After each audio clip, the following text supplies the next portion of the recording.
Hello, Shri Swami Samarth सर्वांना. तर चला, आज आहे गुरुवार आणि गुरुवार असल्यामुळे ना मी मठामध्ये आले आणि इथे हा जो मठ आहे ना खूप सुंदर आणि खूप छान मठ आहे. तर तुम्ही ह्या मठामध्ये गेलात ना तुम्हाला खूप प्रसन्न वाटेल. असं तर कुठल्याही मठामध्ये जा, खूप छान वाटतं. तर मी नेहमी येते ह्या मठामध्ये जेव्हा टाईम मिळेल त्यावेळेला. तर मठामध्ये आले आणि प्रसाद वगैरे घेतला आणि खूप मोठी लाईन होती. गुरुवार असल्यामुळे ना इथे क्राऊडच असतो. आणि हे बघा स्वामी भक्त, कारण माळ वगैरे जप करत होते. आणि इथे ना गणपती वगैरे, राधाकृष्ण, हे सगळ्या देवांची मूर्ती आहे आणि खूप छान आणि खूप प्रसन्न वाटतं इथे आलं की. मी नेहमीच येते आणि सगळ्या देवांचं मी असं दर्शन वगैरे करून घेतलं. स्वामींचं पण करून घेतलं आणि तिथून एक फूल घेतलं. फूल घेतल्यानंतर जरा वेळ बसलो.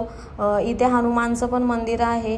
तर त्यानंतर जरा मी प्रसाद वगैरे घेतला आणि प्रसादामध्ये मला बेसनाचा लाडू मिळाला होता आणि तो मी खाल्ला. खूप छान वाटलं आणि जरा वेळ बसलो. असं होतं मिनी ब्लॉग. चला बाय.